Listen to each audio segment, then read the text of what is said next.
Bonsoir à toutes et à tous et bienvenue sur 8 Mont-Blanc. Je suis ravi de vous retrouver pour le journal de la rédaction. Nous sommes le mardi 3 décembre 2019. Au sommaire ce soir. Jour J-12 pour le lancement du Léman Express. En attendant, Pierre Lambert, le préfet de Haute-Savoie, a présenté les mesures de sécurité qui seront mises en place dans les trains et sur les quais notamment. Un trajet était organisé entre La Roche-sur-Foron et Annemasse ce lundi. Jean-Paul Crespi faisait partie des voyageurs. Et puis direction le Beaufortin pour le premier épisode de notre série de la semaine consacrée aux brasseurs savoyards. Fanette de Buisson est allée à la rencontre de 3 associés qui ont lancé leur brasserie il y a quelques mois à Arèche, dans un territoire orphelin jusque-là de ce type d'établissement. Le couperet est tombé pour l'Alpine Aluminium. Après plusieurs semaines, voire plusieurs mois de report d'audience, le tribunal de commerce d'Annecy a rendu ce mardi matin sa décision concernant la reprise de la SCOP Alpine Aluminium. Et c'est finalement l'offre présentée par Samfi Invest et Industrie qui a été retenue. Un projet qui prévoit le licenciement de 36 personnes. Cette décision de justice est donc un gros coup dur pour la direction et les salariés d'Alpine Aluminium qui avaient clairement montré leur préférence pour un autre projet de reprise, celui porté par le groupe industriel Cosmos qui s'était engagé à garder les 91 salariés. Ça se rapproche pour le Léman Express. Et oui, à 12 jours de la mise en service du premier RER transfrontalier, le préfet de Haute-Savoie a tenu à rappeler les mesures de police et de sécurité qui accompagneront ce nouveau réseau. Pour l'occasion, les personnes présentes ont pu voyager à bord de l'une des rames françaises du Léman Express entre La Roche-sur-Foron et Annemasse. Jean-Paul Crespi était du voyage. En gare de La Roche-sur-Foron, une rame régionaliste de la SNCF destinée à la future ligne du Léman Express est en attente. Le 15 décembre prochain, 23 rames Fleur du constructeur suisse Stadler et 17 rames Regiolis d'Alstom assureront les différentes dessertes sur l'ensemble du réseau transfrontalier. Mais la dimension transfrontalière de cette infrastructure a posé d'importants défis en termes de sécurité au quotidien. Principale réponse à ces menaces, des patrouilles d'intervention renforcées entre SNCF, gendarmerie, police nationale et douane française pour les interventions, les enquêtes et la poursuite des délits. Les contrôles aux frontières et les contrôles aléatoires dans les trains et sur les quais seront eux aussi beaucoup plus nombreux. Les douanes ont été renforcées, les effectifs douaniers ont été renforcés, comme ceux de la sécurité ferroviaire. Le train, ça va être un facilitateur de déplacement, mais il faut que les facilités de déplacement soient assorties aussi d'une garantie de sécurité accrue pour l'usager. Il ne faut pas oublier que la France, par rapport à nos amis suisses, assure quand même la surveillance d'une frontière extérieure à l'Union européenne. Il y en a très peu de frontières terrestres, mais en tout cas les mêmes réglementations doivent s'appliquer, même s'il y a des accords particuliers. Mais il est important pour nous de pouvoir bien gérer les flux financiers, gérer les flux de marchandises sur ce point frontière. La vidéosurveillance, tant sur les quais que dans les trains, sera largement utilisée pour assurer la sécurité des 50 000 voyageurs attendus chaque jour à bord des rames du Léman Express. Pour que les gens prennent le Léman Express demain, il faut qu'ils se sentent en sécurité. C'est pour ça que dès la commande des rames, la rame que nous avons prise aujourd'hui, elle coûte 12 millions d'euros. Dès la commande des rames, la région a souhaité que dans le cahier des charges, la vidéosurveillance soit incorporée avec une retransmission des images en direct au PC à Lyon, avec des gens derrière qui vont pouvoir suivre, le cas échéant, l'acte d'incivilité pour qu'à la gare suivante, il y ait une intervention des forces de police. On n'aurait sans doute jamais fait autant de travail sur la sécurité si la gare n'avait pas changé. Si on ne passait pas de 300-400 000 voyageurs par an à 4 millions.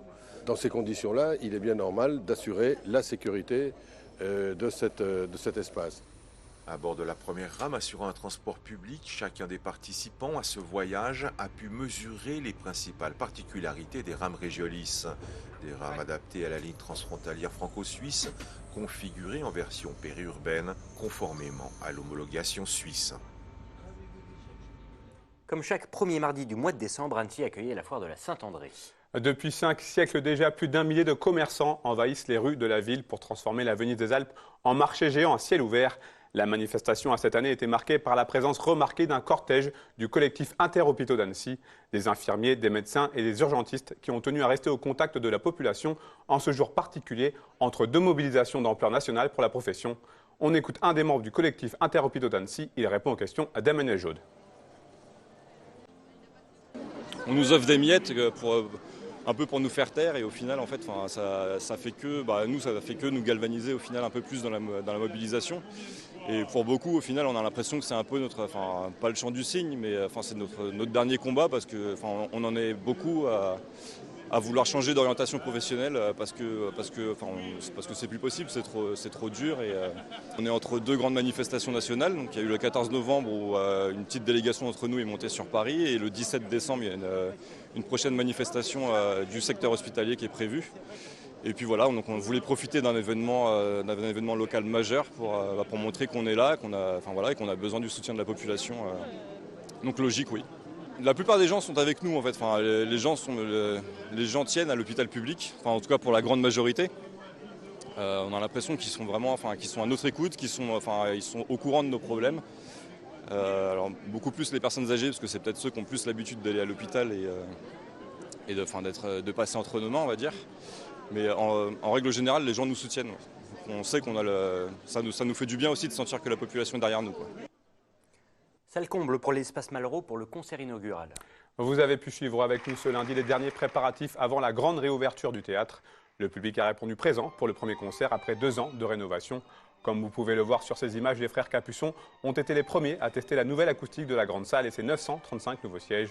Une représentation très appréciée par les élus présents pour cette inauguration officielle. Je vous propose d'écouter quelques réactions au micro de Victoria Lopez.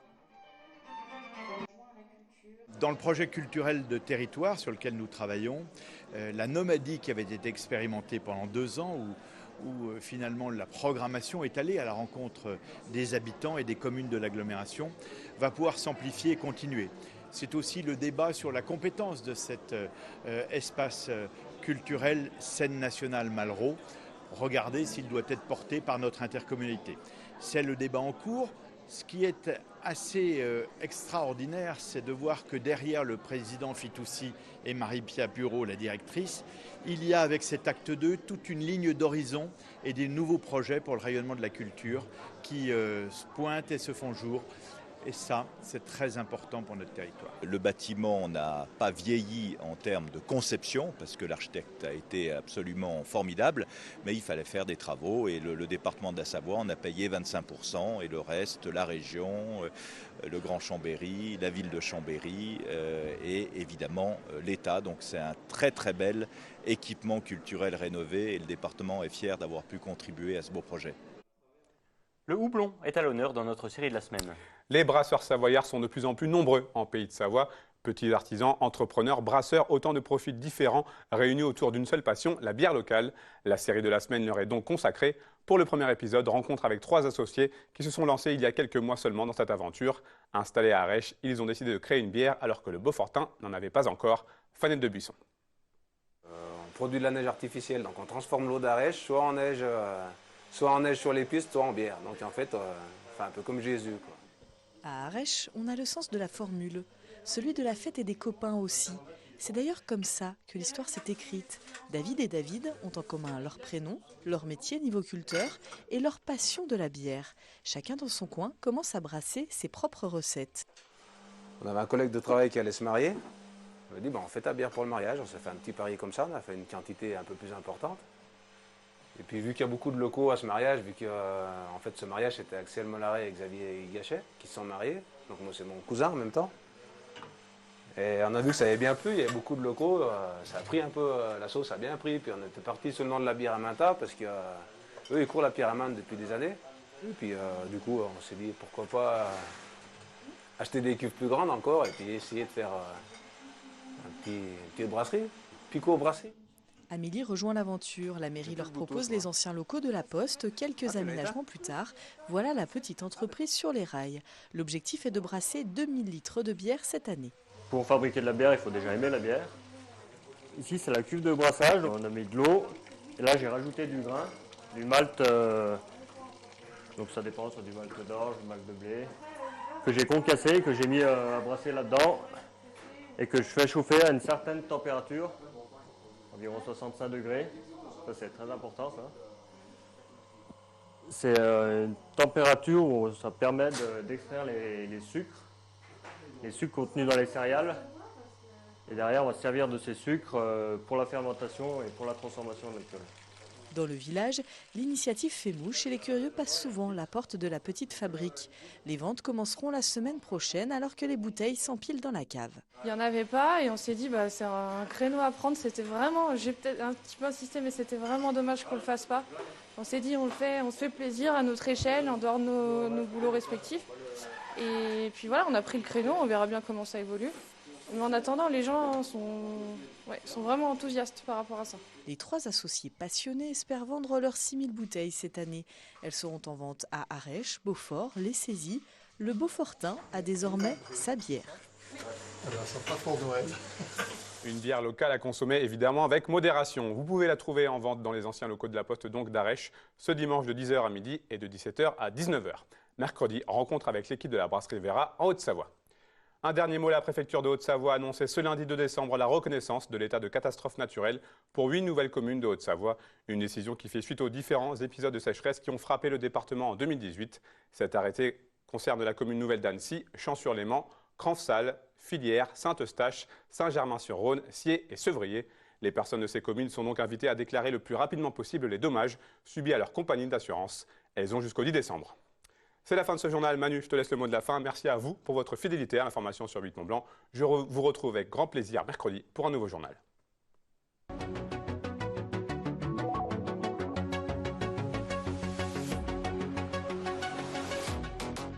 Nous voici déjà à la fin de cette émission. Merci à toutes et à tous de votre attention. Si vous nous regardez en direct, vous retrouverez ce soir à 21h de la source au torrent, la Guisane, un focus sur une rivière aux eaux limpides qui donne son nom à la vallée qui l'habite. Demain, je vous retrouve même heure, même endroit. Je recevrai la Chambre syndicale de la métallurgie de Haute-Savoie, une société spécialisée dans la fabrication de compléments alimentaires et de cosmétiques et basée à Saint-Félix. Et enfin, un atelier de décoration d'intérieur spécialisé dans le mobilier industriel. Quant à moi, je vous souhaite une très belle soirée et à bientôt sur notre antenne.